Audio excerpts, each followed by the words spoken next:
Your civil services dream takes shape with us. We are Delhi IAS Academy. Your dreams, our duty. Hello students, Delhi IAS academy के YouTube channel पे मैं नादिया आप सभी का बहुत बहुत स्वागत करती हूँ। टॉपर से मिलने की कड़ी में आज हमारे साथ में एक ऐसे शख्स हैं जिन्होंने पीएससी की इस लंबी जर्नी में फाइनली अपना एक बहुत अच्छा मुकाम हासिल कर लिया है और वो आपको बताएंगे कि उनकी जर्नी कैसी रही, कैसे उन्होंने तैयारी की, दिल्ली आईएएस एकेडमी में पढ़ करके उनको क्या फ़ायदा हुआ और कैसे उन्होंने सौरभ सर के गाइडेंस में आगे बढ़ करके अपनी परीक्षा को एक फाइनल डेस्टिनेशन पे पहुंचा दिया, अपनी एक किस्मत में एक बहुत अच्छा मुकाम हासिल कर लिया। हमारे साथ अक्षय कुमार तिवारी जी हैं, बहुत बहुत स्वागत है आपका। और इनको नायब तहसीलदार की पोस्ट मिली है, लेकिन ये यहाँ पे रुकने वाले नहीं है। इनका सपना आगे बढ़ करके डीसी या डीएसपी की पोस्ट लेने का है, जो कि हमें लगता है कि जल्दी ही पूरा होगा। आज जानेंगे इनसे कि इनकी जर्नी कैसे रही, शुरुआत कैसे रही और सिविल सर्विस में आने का इनका फैसला क्या इनको अब लगता है कि सही है। अक्षय जी, हम सबसे पहले आपको बहुत बहुत बधाई देते हैं। Thank you ma'am. और आपका वेलकम करते हैं दिल्ली आईएएस एकेडमी के इस चैनल पे, ताकि स्टूडेंट्स जो आपसे इंस्पायर हो सके और आपकी जर्नी जान सके। तो सबसे थोड़ा सा पीछे चलते हैं और आपके स्कूलिंग के टाइम से जानना चाहेंगे कि आप कैसे थे पढ़ाई में और क्या था उस समय आपका सपना।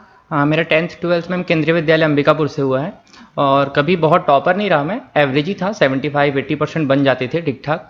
और फिर उसके बाद मैंने ग्रेजुएशन मैकेनिकल में किया शंकराचार्य कॉलेज भिलाई से। और फिर उसके बाद फिर थोड़ा कन्फ्यूज़न था कि गेट करूँ, टेक्निकल में रहूँ या नॉन टेक में जाऊँ।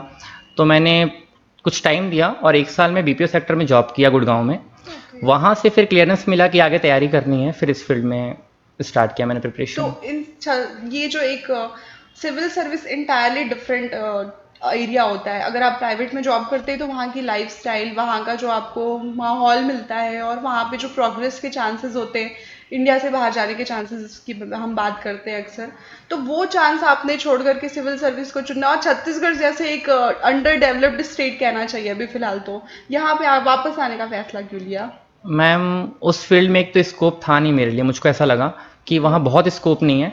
और एक ये भी था कि घर पे अकेले हूँ, तो मतलब मम्मी पापा का ये था कि घर पे ही रहना है, घर के आसपास ही रहना है। और कोई मैकेनिकल में कोई स्कोप था नहीं छत्तीसगढ़ में। एक सिंपल सा ऑप्शन था कि गवर्नमेंट जॉब लेना पड़ेगा अगर रहना है तो। इसलिए फिर डिसाइड किया कि पीएचडी कर लेते हैं। ओके तो सिविल सर्विस में आपने आने का एक चूज तो कर लिया था कि मुझे जाना है, लेकिन रास्ता क्या आपको पता था कि कैसे स्टार्ट करनी है ये जर्नी, क्योंकि भटकाव बहुत है और मार्केट में या फिर हम अपने आसपास भी देखते हैं कि लोग बोलते हैं नहीं नहीं बहुत टफ है, बहुत ज़्यादा पढ़ना होता है। तो क्या आप इसके लिए उस समय मेंटली प्रिपेयर थे एकदम। हाँ, दीदी पहले से प्रिपरेशन कर रही थी पीएससी की। तो जो इनिशियल गाइडेंस था कि मतलब पीएससी में सिलेबस क्या है, क्या बुक प्रेफर करना चाहिए, सब्जेक्ट क्या है, तो वो दीदी से मिला मुझको घर से। फिर मैंने इंग्लिश में मुझको कोचिंग करनी थी, तो बहुत ऑप्शंस थे नहीं कि इंग्लिश में मतलब कहाँ ज्वाइन करूँ, क्या करूँ। सिंपल सा एक किसी ने सजेस्ट किया कि दिल्ली आईएएस एकेडमी में इंग्लिश में क्लासेस होती हैं, तो मैं चुपचाप आया और यहाँ पर आकर क्लासेस ज्वाइन कर लिए। अब कन्फ्यूजन ये था कि प्री करना है कि मेंस करना है, तो फिर दोनों साथ में ही कर लिया मैंने। ओके तो इस टाइप आप वन टाइम पे ही डबल मेहनत कर हाँ रहे हाँ, थे एक साथ ही सिलेबस क्लासेस कंप्लीट कर करना लिया। है। ओके, अब मीडियम की बात की आपने, तो आपको लगता है कि छत्तीसगढ़ में मीडियम की वजह से बहुत फर्क पड़ता है सिलेक्शन में, या फिर आंसर राइटिंग के टाइम पे, मेंस या प्री, किसी भी पॉइंट पे इस जर्नी के। मैम मतलब लोग ऐसा कहते थे कि इंग्लिश वालों को 10% बेनिफिट है या ऐसा कुछ है, पर मुझको पर्सनली ऐसा नहीं लगता है, क्योंकि मेहनत तो आपको करनी है, पढ़ाई तो करनी है आपको। और कॉपी चेक करने वाले को भी दोनों मीडियम में आंसर्स पता ही है, इंग्लिश में है कि हिंदी में। तो बहुत बड़ा डिफरेंस कुछ ऐसा होगा नहीं, मुझको ऐसा लगता है पर्सनली। ओके, बस मटेरियल्स की थोड़ी सी हाँ दिक्कत होती हाँ, है। स्टार्टिंग में मतलब जब मैंने क्लासेस ज्वाइन की थी 18 में, तो उस समय कंटेंट काफ़ी कम थे, पर आज मार्केट में लगभग सारे सब्जेक्ट्स के बुक्स अवेलेबल हैं इंग्लिश में। जी बिल्कुल। कंटेंट तो फिर भी एक छांटना ही पड़ता है। आपने कोचिंग के नोट्स से ही प्रिपरेशन स्टार्ट की, या फिर जितनी रेफरेंस बुक वगैरह होती है, बहुत सारी बुक पढ़ते हैं लोग, लक्ष्मीकांत भी पढ़ते हैं, फिर डीडी बसु भी पढ़ लेते हैं, कॉन्स्टी की अगर बात की जाए, तो ऐसा कुछ था या फिर आपने सिर्फ वन डायरेक्शन वन ट्रैक पे ही चलना शुरू किया था। मैम, स्टार्टिंग के 1.5 ईयर्स जब तक कोचिंग थी मेरी, मैंने सिर्फ कोचिंग नोट्स पढ़ा है, बाहर से कोई भी बुक नहीं लिए मैंने। उसके बाद मैंने फिर एक दो बुक्स जो सर ने सजेस्ट किए कि जैसे लक्ष्मीकांत ले लो, है ना, प्रेफरेंस के मतलब रेफरेंस के लिए वो बुक ले लो, मैंने वो ले लिया था। हिस्ट्री के लिए एक दो बुक ली थी, लेकिन मोस्टली मैंने 80% पूरी जर्नी अपनी सिर्फ कोचिंग के नोट्स से की है। इसी को बार बार रिवाइज किया मैंने। ओके, रिवीजन बहुत जरूरी हाँ। होता है कि आप जो पढ़ रहे हैं आप कंटिन्यू उस पर फोकस रखिए और हम्म। बहुत ज़्यादा मटेरियल से बचिए। जी मैम। आपने 18-19 में एग्ज़ाम दिया था और फिर अभी आपका 21 का जी मैम। एग्जाम फाइनली निकल गया और आप सेलेक्ट हुए। तो इसमें जो काफ़ी पैटर्न में हम चेंजेस देखते हैं, तो आपको क्या बदलाव महसूस हुआ कि पीएससी कैसे कंटिन्यू चेंज कर रही है, या फिर किस तरह से स्टूडेंट्स को अपना ध्यान रखना चाहिए बदलते पैटर्न के साथ में? जैसे पैटर्न की बात है तो 2019 मेरा पहला अटेम्प्ट था। उस साल जो क्वेश्चन थे वो काफ़ी फैक्चुअल क्वेश्चन थे, मतलब डायरेक्ट क्वेश्चन आते थे। लेकिन लास्ट 2 इयर्स जो मैंने फील किया वो ये है कि क्वेश्चन स्टेटमेंट बेस्ड ज़्यादा आ रहे हैं। इवन छत्तीसगढ़ में भी क्वेश्चन कूट में आ रहे हैं और इन बिटवीन द लाइंस आ रहे हैं अब क्वेश्चन। उसकी वजह से ज़्यादा कंफ्यूजन है बच्चों के बीच में। हाँ, और तो आपने अपनी पढ़ाई में क्या चेंजेस करने चाहिए? आपने भी कुछ चेंजेस किए होंगे, क्योंकि पहले ऐसा होता था याद कर लिया बस, अब चीज़ों को समझना बहुत ज़रूरी है। मैम जैसे मैं अपनी बताऊं तो स्टार्टिंग से ही सर ने ऐसी आदत डलवाई थी कि पढ़ना तो पूरा ही है, शॉर्टकट तो है नहीं, कुछ छोड़ नहीं सकते, पूरा पढ़ना है। बस मैंने ये किया कि उसी नोट्स को मैंने बार बार उस पर ट्रस्ट किया और बार बार उसको ही रिवाइज किया है अपनी जर्नी में। ओके।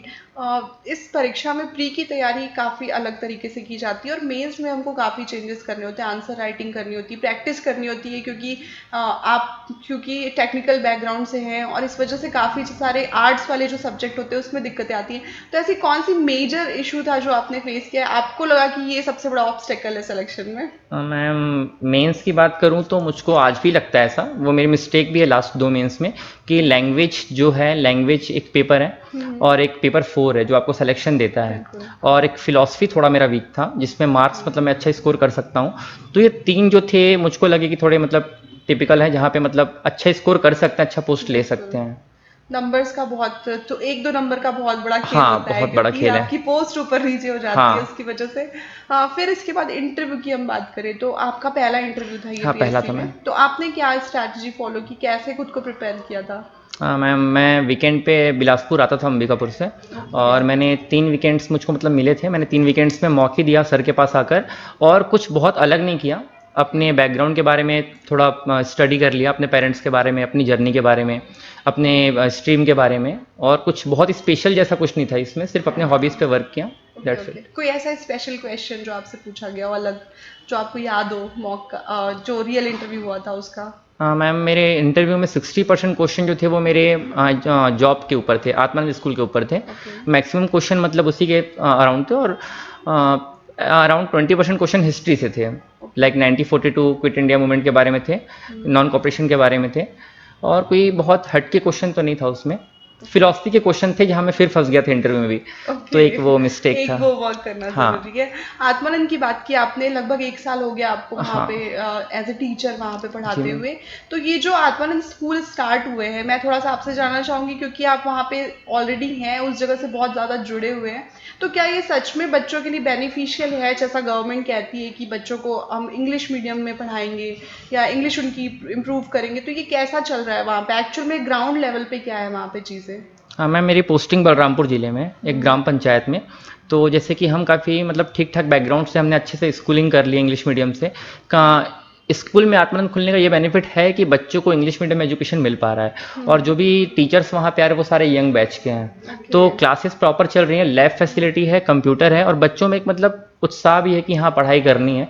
तो अब तक तो मतलब जो मैंने देखा है वो अच्छा चल रहा है, काफ़ी अच्छा स्कीम है ये। टीचर्स आपकी तरह यंग होगी तो एनर्जी लेवल भी काफी हाई रहता है और कुछ करने का जुनून रहता है इस जी एज मैम। में, तो वो बच्चों को भी डेफिनेटली बेनिफिट मिल रहा है, मतलब कहीं ना हाँ, कहीं। हाँ। और एकदम से तो नहीं, लेकिन आने वाले टाइम पे हम एक्सपेक्ट कर सकते हैं कि आत्मानंद काफी बेनिफिशियल स्कीम होगी छत्तीसगढ़ के स्टूडेंट के लिए। जी मैम, बेनिफिशियल तो है। ओके। आपने डेली आईएएस एकेडमी से कोचिंग की, इसके बाद इसके अलावा आपने आंसर राइटिंग की प्रैक्टिस की, जैसे सर बोलते हैं, सर की ही बातें फॉलो की आपने कंटिन्यू, एक दूसरे को चेक करना, वो ग्रुप बना के जैसा एडवाइस करते हैं स्टूडेंट्स को कि आप ग्रुप बनाइए, एक दूसरी कॉपी चेक की, वैसा किया या आपने कोई टेस्ट सीरीज वगैरह भी ज्वाइन की? मैम मैंने फर्स्ट मेंस में तो टेस्ट सीरीज़ नहीं की थी। लास्ट ईयर मैंने कुछ टेस्ट दिए थे, पर मैं मतलब पर्सनली ऐसा बिलीव करता हूँ कि मेरी राइटिंग स्पीड ठीक थी, राइटिंग भी ठीक थी, तो मैंने कंटेंट पे ज़्यादा वर्क किया। मुझको लगा अगर कंटेंट दिमाग में होगा तो मैं लिख लूँगा, मुझको सिर्फ कंटेंट चाहिए, और मैंने मेन फोकस कंटेंट पे ही रखा था। ओके। और मैंने सुना है लास्ट जब आपका मेंस था तब आपको कोविड हो गया था, और उस समय ये पेपर के जस्ट पहले तबीयत खराब होना और कोविड हो जाना तो अपने आप में एक बहुत डिजास्टर मान सकते हैं हम। उस समय से आप कैसे निकले, कैसे ओवरकम किया? मैम सेकेंड वेव था उस टाइम पे, तो मैं बिलासपुर में ही था, तैयारी कर रहा था। जब कोविड मैंने टेस्ट करवाया, पॉजिटिव आया, तो फिर घर जाना पॉसिबल था नहीं उस टाइम पे, लॉकडाउन लग चुका था। लेकिन काफ़ी सीरियस होने के बाद फिर घर वाले आए थे, मैं कुछ टाइम तक एडमिट था। पर फिर घर पे ये था कि मैं ज़िद कर रहा था वापस आने के बिलासपुर, क्योंकि मेंस पोस्टपोन हो गया था। तो मुझको लगा टाइम मिल जाएगा, और फर्स्ट मेंस है तो करना है, बार बार मौका नहीं मिलता है। लेकिन फिर घर पे ज़िद करके थोड़ा झगड़ा करके फिर मैं आया बिलासपुर, मैंने स्टे किया। उस साल मेंस नहीं क्लियर हो पाया था, 3-4 मार्क्स के लिए कॉल, मतलब इंटरव्यू कॉल रह गया था मेरा। पर मैं सेटिस्फाइड था अपनी प्रिपरेशन से उस साल। बिल्कुल, इतनी बड़ी बीमारी से जूझते हुए अगर आप तैयारी करते हैं और आपका फोकस है एग्जाम के ऊपर, तो ये बहुत अच्छी चीज़ है। और स्टूडेंट्स को आई गेस मुझे आपसे आपसे सीखना चाहिए हम सबको कि आप अपने फिजिकल डिसेबिलिटी या अगर बीमार हैं या कोई भी प्रॉब्लम है, मेंटल फिजिकल जो भी, तो उसको ऑब्स्टेकल की तरह नहीं लेना चाहिए, उसको एक अवसर भी बना सकते हैं जी हम। मैम। जब हम बिलासपुर में देखते हैं बहुत सारे बच्चे आते हैं पढ़ने के लिए, कोचिंग के लिए, बाहर से खास करके जो आते हैं, रिसेंटली कुछ इंसिडेंट्स हुए हैं, तो डिस्ट्रैक्शन बहुत रहता है। तो आपने अपने आप को इन सब बाहर की चीज़ों से कैसे बचाए रखा और इतना फोकस आपका कैसे बना रहा कंटिन्यू? मैम हम लोग तो क्रिकेट भी खेलते थे साथ में, जो बैच के थे कोचिंग वाले, हम ओके, लोग घूमते भी थे, स्पोर्ट्स बेनिफिशियल मूवीज़ होता मूवीज़ है। भी देखते थे। तो बिल्कुल। कुछ ऐसा नहीं था कि बहुत स्ट्रिक्ट रहना है। हाँ, ये था कि क्लासेस बंक नहीं करनी है, क्लासेस करनी है पूरी, नोट्स प्रॉपर बनाने हैं, और जो डेली का काम है उतना कर लेना है। ओके। और फिर कोचिंग के बाद एफर्ट ज़्यादा डालना पड़ा, क्योंकि फिर कंसिस्टेंटली थोड़ी थोड़ी सी डिस्टर्ब होती है कोचिंग खत्म होने के बाद। बिल्कुल। तो वहाँ थोड़ा फिर फोकस बढ़ाना पड़ा था मुझको कि हाँ अब पढ़ाई करनी है अच्छे तो से। आपका ग्रुप भी था ऐसा जो साथ में मिलकर आप स्टडी करते थे अपने रूममेट्स या क्लासमेट्स के साथ में? मैम हम 5-6 दोस्त थे, हमारा ग्रुप था, और 5-6 में लगभग सारे सेलेक्ट हो भी चुके हैं पीएससी में। तो ओके। हमारा एक छोटा सा ग्रुप था, हम आपस में डिस्कशन करना या कोचिंग के बाद मिल लेना। बिल्कुल, यहाँ पे मैसेज देना चाहूँगी स्टूडेंट्स को, आप लोग ग्रुप्स बना करके जो रहते हैं बहुत अच्छी चीज़ है, लेकिन बिल्कुल आप अक्षय जी के जैसा ग्रुप बनाइए जिसमें सारे लोग मिलकर के सेलेक्ट हो, एक दूसरे को सपोर्ट करिए, तो ये ज़्यादा बेटर है। अक्षय जी, लास्ट में मैं चाहूँगी आप हमारे स्टूडेंट्स को, हमारे व्यूवर्स को एक मैसेज दीजिए कि वो कंटिन्यू अपनी स्टडी कैसे करें, और जैसे आपको आज सफलता मिली है वैसे ही वो अपनी सफलता के लिए और क्या कर सकते हैं एक्स्ट्रा, या फिर जो नॉर्मल कर रहे हैं वही करें। मैं कहना चाहूँगा कि बहुत कुछ एफर्ट नहीं डालना है अलग से, बस जो आप नोट्स बना रहे हो कंसिस्टेंट रहो, उसको बार बार पढ़ो, और खुद पे ट्रस्ट रखो। डिप्रेशन एंजाइटी जैसा कुछ नहीं होता है, और कंसिस्टेंट रहिए, आज नहीं कल सिलेक्शन होगा, ये निश्चित है। Thank you. बिल्कुल, डेडिकेट रहना है और अपनी जर्नी पे फोकस करना है। बिल्कुल। अक्षय जी, हम चाहेंगे नेक्स्ट टाइम आप जब आप डीसी बन जाएं तब हम आपका इंटरव्यू फिर से लें, और आप यहाँ पे आए, आपने इतना टाइम दिया हमें, उसके लिए thank you so thank you much. Ma'am.